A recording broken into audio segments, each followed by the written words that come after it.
Okie dokie, folks. It looks like we're live. I've just finished doing a stream on Facebook where I talked about education experiences that people had on the post-Soviet ground. And in this particular live stream, I'd really love to connect with you and interact with you, to talk to you and to talk with you about the educational experiences that we have had all over the world. So my question for you today is, did you enjoy your school experience? Did you enjoy your university experience? I cannot see any people joining just yet. So I think for those of you who will be rewatching this live stream, I should probably throw in a few words having to do with my own experience in the educational context and why it matters to me so much to do a live stream having to do with education and everything. If you're coming in, by the way, make sure that you drop me a hello in the live chat. I'll be very happy to meet you and connect with you because I'm very, very willing to create a community of educators and people worldwide who care about where education is going. So I'll be very, very happy to interact with you on that. And I really, really hope that together we'll be able to create a community which cares about the education of the next generation in a way that the earth turns into a collaborative sphere in the very literal sense. So my desire for the humankind is to move in the direction of conscious education. On my channel, I talk a lot about conscious education, and I think it might be very important right now to shed some light on the notion of conscious education. Guadalupe is here. It's very, very lovely for me to have you here, Guadalupe. Thank you so much for dropping by, for coming in. We're talking about education, and I'd really love to know about your education experiences or experience. When you went to school, were you happy? Did school education bring you happiness? Did it contribute to your own sense of fulfillment and happiness? Leave me a comment saying what education has been to you. Is there anything that you would love to change about the current education in your country? Give us an overview of the education in your country. Be a representative voice of what's happening within the educational context in your particular country. Let us know, let the whole world know what's happening within the educational industry in your country. Here in Ukraine, where I'm currently doing this live stream from, I can see so many alternative schooling methods appearing here and there across the road. I've recently noticed that a new language school was opened, and those alternative schools or additional school programs are appearing everywhere.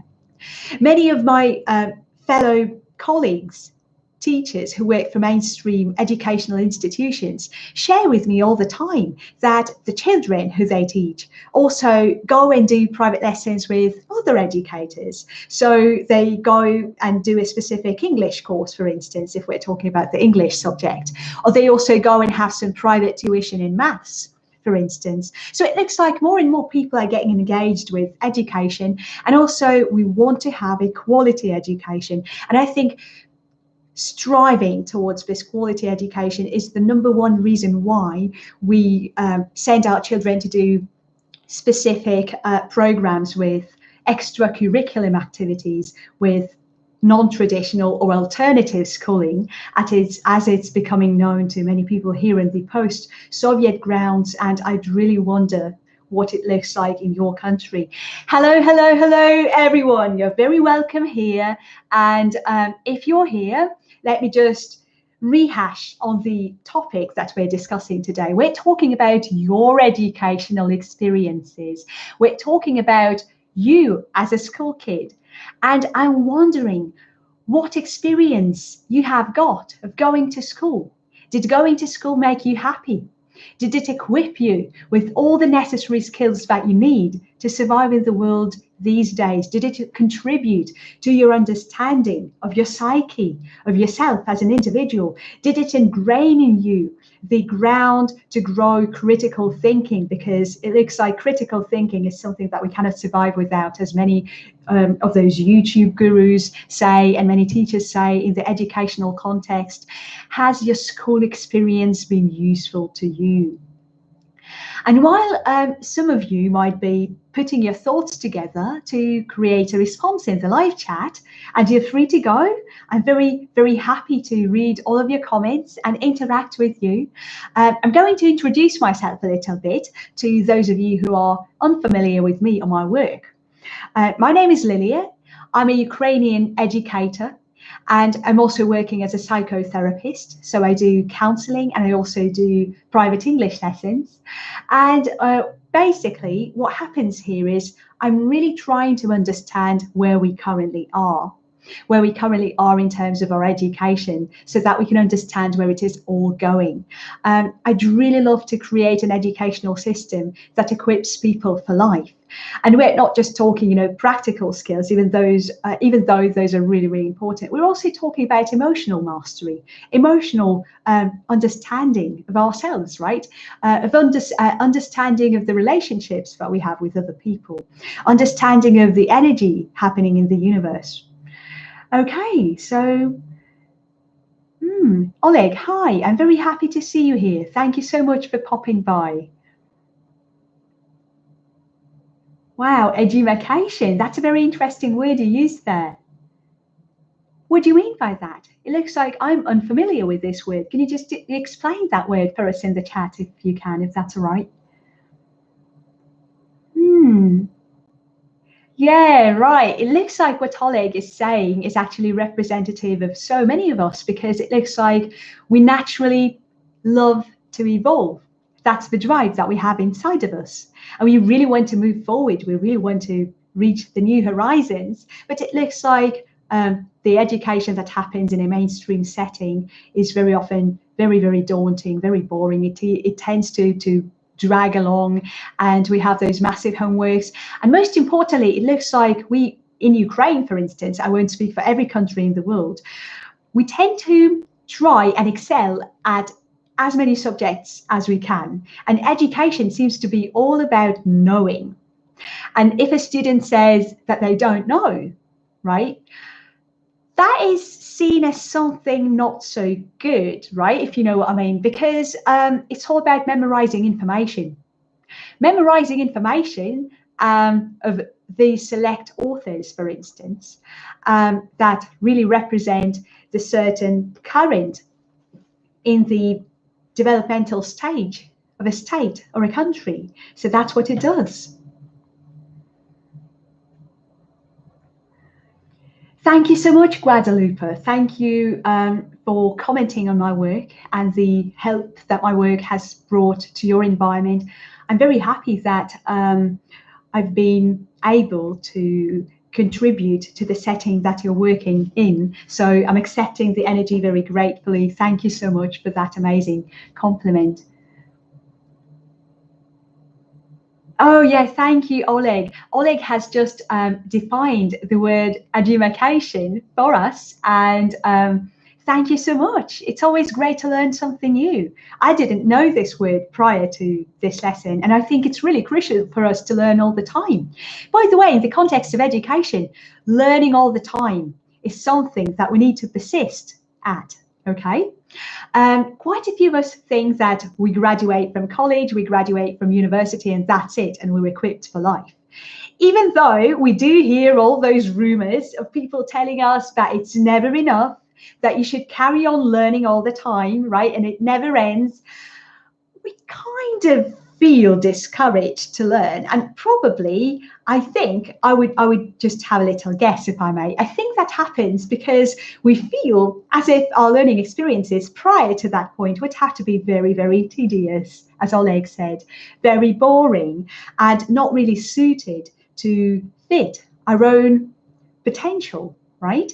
And that's a very distinct and a very different direction for us to go in, I think, in the context of education, because what happens when we start pursuing the direction of actually switching from knowing to switching to discovering and exploring, what starts happening is that we start generating direct experience.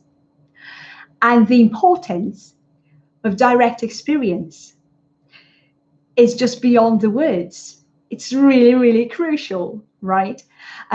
We don't have enough trust that we put in direct experience in the world. It's all about experts, experts, experts, experts, experts, experts everywhere, right? And we give that authority of learning and understanding the world to those experts. Oh, Kaiba has joined me. Hello, hello, Kaiba. Very happy to see you here. Very happy to see you here. We're discussing education, so please leave your comment on education, even though I know that you have in my prior live streams. I'm very happy to see you again here and to greet you here. Yeah, so basically, it's all about experts.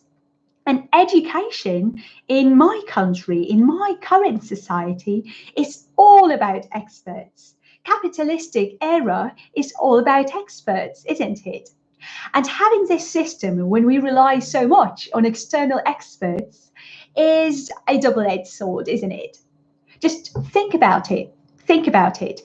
Once you get a system where you have to rely on an external source to give you some valuable knowledge, you remove the responsibility, you kind of toss it, you drop it. You no longer invest in creating this responsibility for your own life, for taking your own decisions. And our educational system is something that teaches us that. It really teaches us that. It really teaches us to rely on the knowledge of external experts. And this may be true because basically everyone is an expert in something. However, in the current society, which is predominantly unconscious or not as conscious as it could be ultimately, in the current society, we tend to rely on experts too much. And we fail to recognize our own area of expertise, right? So that's the downside of it.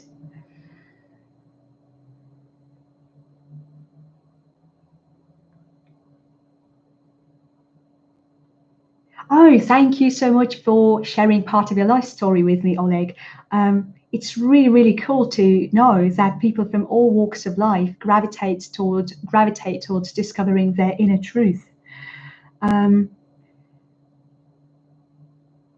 be very, very happy to be a kind of a person who imparts energy to other people, who helps people shed the light of consciousness on the things that they have not realized themselves. So I really love being a mirror to people, and I really love highlighting parts of our reality that we might have overlooked. And if that shares motivation with people, if that is something that is sufficient to generate motivation within people's lives and propel them to a happier future, I'm very, very happy to play this role that I'm currently playing, or that I think I may be currently playing, right? So yeah, that would have to do with the motivation bit of your message. Thank you so much for staying with me. By the way, guys, if you have any questions having to do with education, feel free to communicate with me and ask your questions. I can see that more people are joining us, and I think that it would be really important for me to reiterate the question we're working on today. Basically, you could see it in the thumbnail, and we're talking about your educational experiences. What was your educational experience like? When you were a school kid, were you happy when you went to school? Was it useful? What things did you feel the lack of when you went to school? Did you feel that there was enough support from parents and teachers when you went to school? Think about those issues.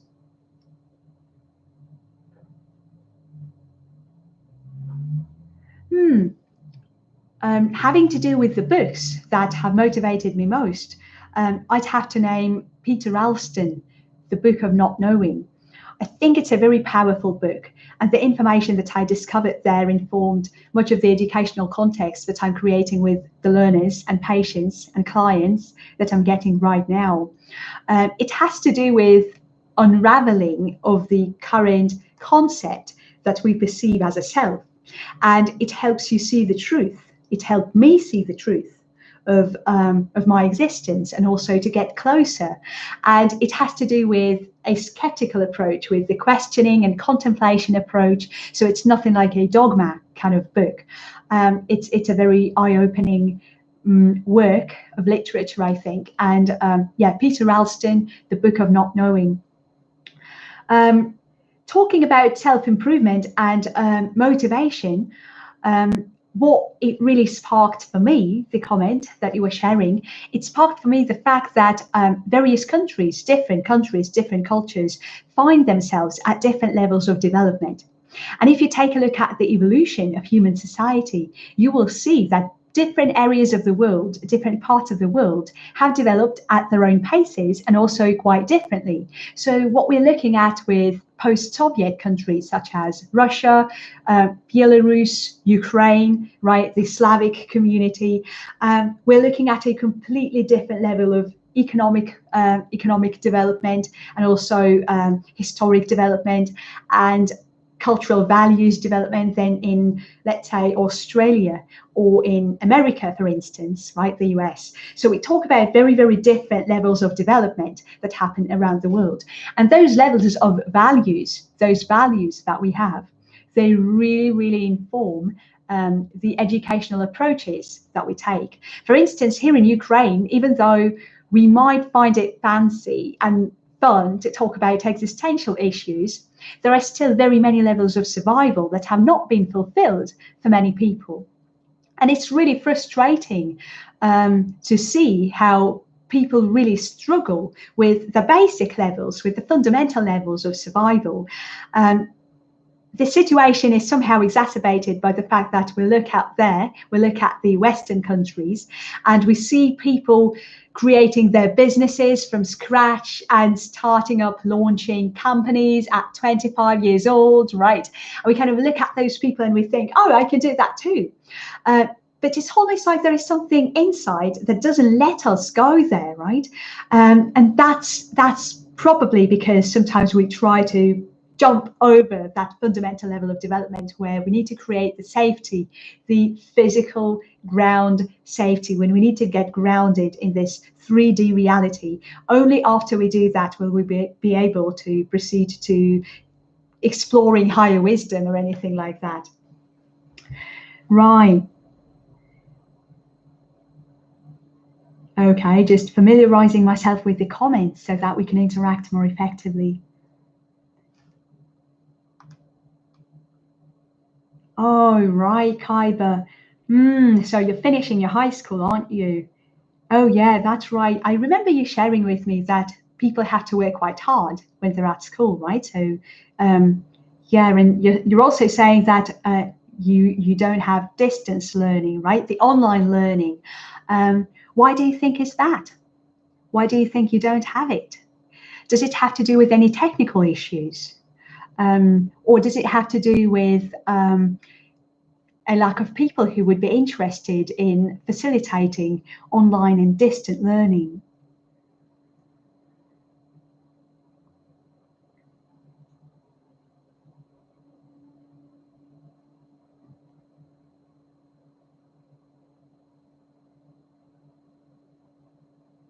Oh, thank you for your comment, Oleg. Yes, Peter's work has inspired me a lot. And personally, I found him enriching in terms of the English language that I use to talk about certain issues. I would say that I'm a kind of person who loves to check everything for myself. And it's completely okay to repeat the things that you hear from other speakers, I think, if they inspire you, but only and only, but that would have to be my conviction, and you're free to disagree, if you have discovered that those things have worked for you, if you have filtered them through your own understanding, and if you have reached that understanding. I do see many people parroting each other, and I'm not immune, right? I'm not saying that I'm somehow superior, or that I'm very self-aware and kind of, create my own teaching, because basically what it may look like is just like rehashing of old stuff, right? Just recapping on the things that have been said by many teachers before. And personally, I think that getting inspired by other people is really crucial. And personally, I'm very much interested in investing my time into exploring the books and the materials that people read at schools and that people explore at schools that make up part of that curriculum. Because when I went to school, the book list that we had to do was really, really far-fetched. We couldn't really get to grips with it. We had to read works of literature that nobody could understand, and then we had to comment on the things that we did not have any direct experience of, and that was quite a challenge to many of us. So basically, I'm all in for investigating this area and thinking just how we could improve the materials that we expose our children to. Were you happy with the book list that you read? I just wonder if you enjoyed the materials that you had back at school. And this is not a question to solely you, Oleg. This is also a question to everyone who's joining me here, because I think generally the resources, the materials that we're exposed to at an early age are really, really crucial, right? So they do inform the future that we step into, and we'd better choose them with caution. Answering the distance learning question, Kaiba, I should say that in Ukraine, I'm not aware of universities, mainstream state, governmental educational agencies offering distance learning. However, I'm aware of quite a few private learning institutions, for instance, those who train teachers, right? Teachers of English. It's very, very possible to enroll yourself for a webinar or something, or just generally enroll for a course, right? But some of them are done with the help of educationalists abroad. There is a type of learning in Ukraine that is called just distance learning, and it has this quality of individual learning to it. And it has to do with the fact that people just get some portion of material, they take it home, right? And they just read through that material, they study the material on their own, and then they come back to their educational institution and they have to do a face-to-face test with a mentor or an educator, discussing that material, answering some questions that have to do with that material. Hello everyone who's joining us. We're talking about education here, and we're talking about education in the world. Make sure you say hi. My name is Lilia. I'm an educator, and I'm very much interested in understanding what school experiences for people around the world are like. I have learned, for instance, that in Afghanistan, many people have to go to school and work very, very hard because the grades that they get will inform their higher education. So people are getting used to doing hard work and challenging things when they go to school before they go to college, so that when they find themselves in a high school environment, they're able to apply themselves better because they're very much familiar with the challenge that the education poses in front of them.